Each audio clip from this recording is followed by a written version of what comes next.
Hablemos claro, Nicolás Lucar. No venga el señor Vladimir Cerrón a decirnos que esta elección la ganó él, su ideario, su programa, su propuesta. No, señor. No, señor. Ha sido el profesor Pedro Castillo con este amplio movimiento político y social el que logró lo que se ha logrado hasta ahora.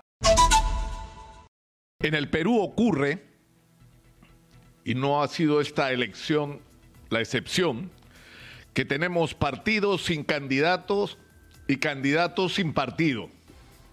Es decir, gente que tiene un registro electoral, pero que no tiene realmente un partido estructurado, capaz de participar exitosamente en una elección porque no tienen un candidato lo suficientemente atractivo como para garantizarle pasar la valla.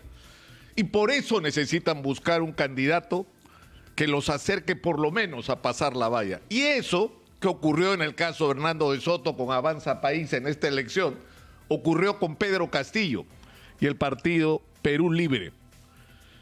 El profesor Castillo, que representaba un amplio movimiento magisterial de aquellos que fueron protagonistas en todo el Perú de la huelga del año 2017, cansados de los políticos mentirosos, de los políticos que hacen promesas y no las cumplen, decidieron ellos mismos involucrarse en política y se pusieron a la búsqueda, primero y frustradamente, de tratar de recoger firmas para inscribir un partido.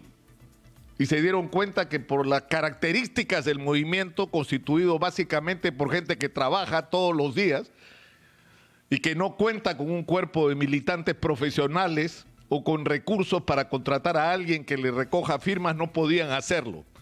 Y por eso, y para cortar la historia, terminaron asociados a Perú Libre. Y fueron a una primera vuelta donde lograron pasar a la segunda fase. Pero lo hicieron no porque la gente votara por el señor Vladimir Cerrón, por las calidades de su gobierno en Junín, por el ideario de Perú Libre. No, señor.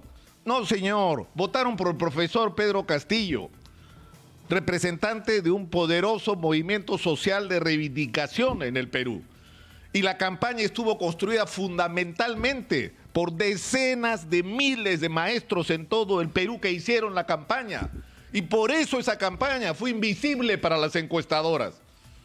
Porque esa parte de la sociedad peruana no la miran muchas veces. Lo que está ocurriendo abajo en el Perú real y profundo de la gente de a pie.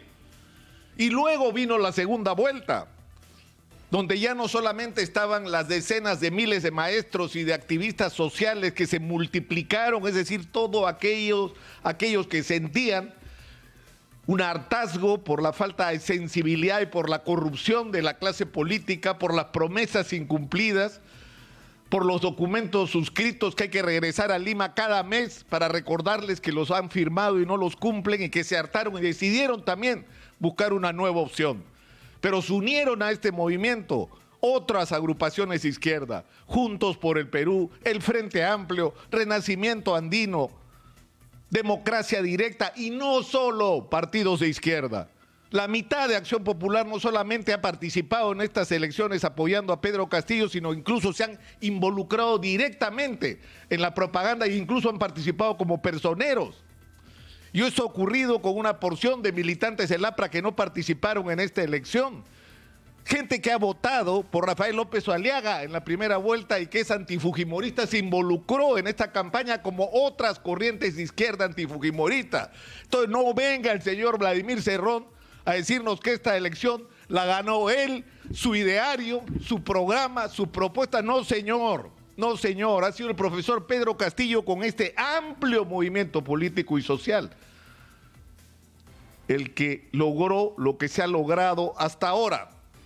Es decir, según los resultados de la OMPE y el avance de los procesos de nulidad, el ganador de estas elecciones sería el profesor Pedro Castillo. Y no es una victoria del señor Vladimir Cerrón, a pesar de Vladimir Cerrón.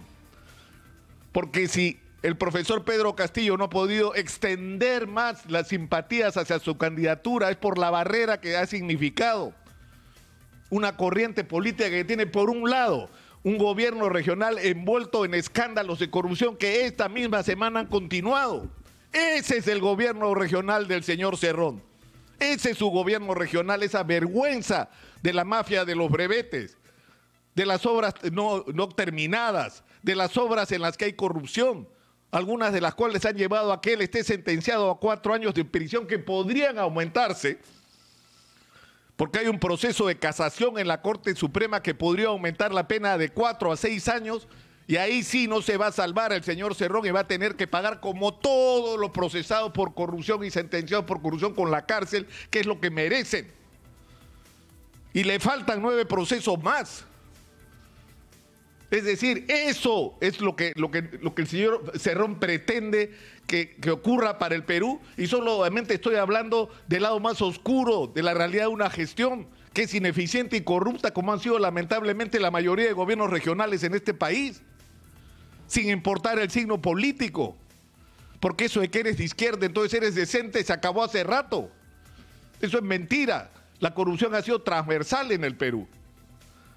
Pero no solamente eso, sino las ideas que el señor Cerrón pretende que el profesor Castillo aplique en su plan, su ideario, su falta de clara definición, sobre todo de algunos de sus militantes con respecto a Sendero Luminoso, compañeros que han equivocado el camino. Por Dios, ¿de qué están hablando?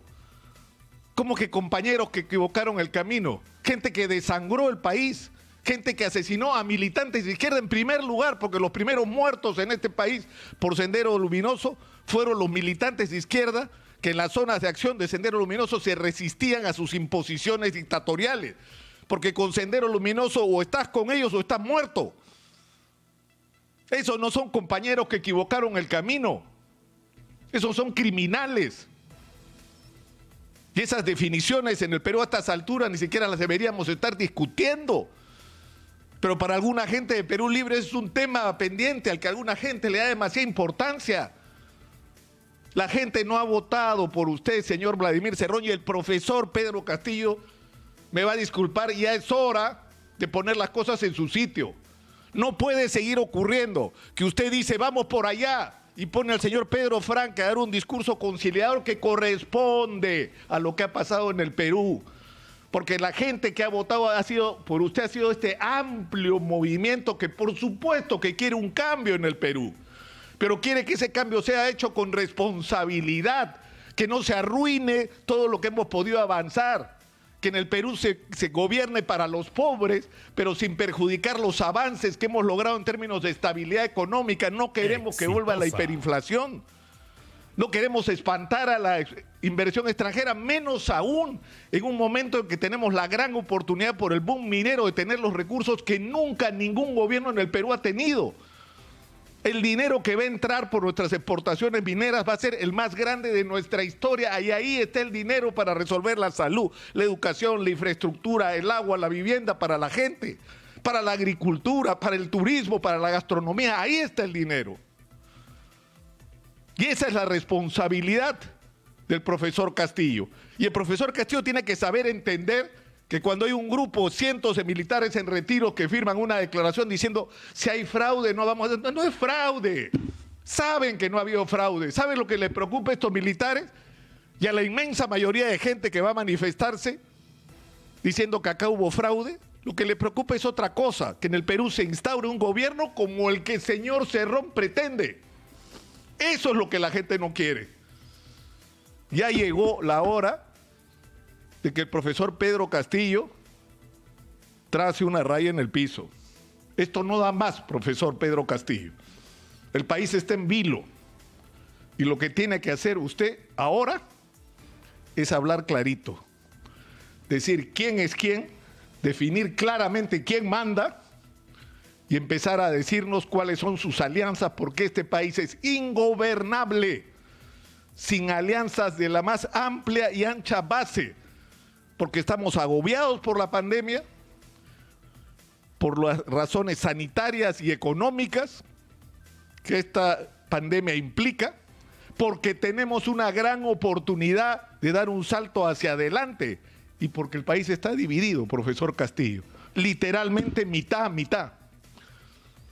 Llegó la hora de las definiciones, profesor Pedro Exitosa. Castillo. Estamos esperando. Hablemos claro, Nicolás Lucar.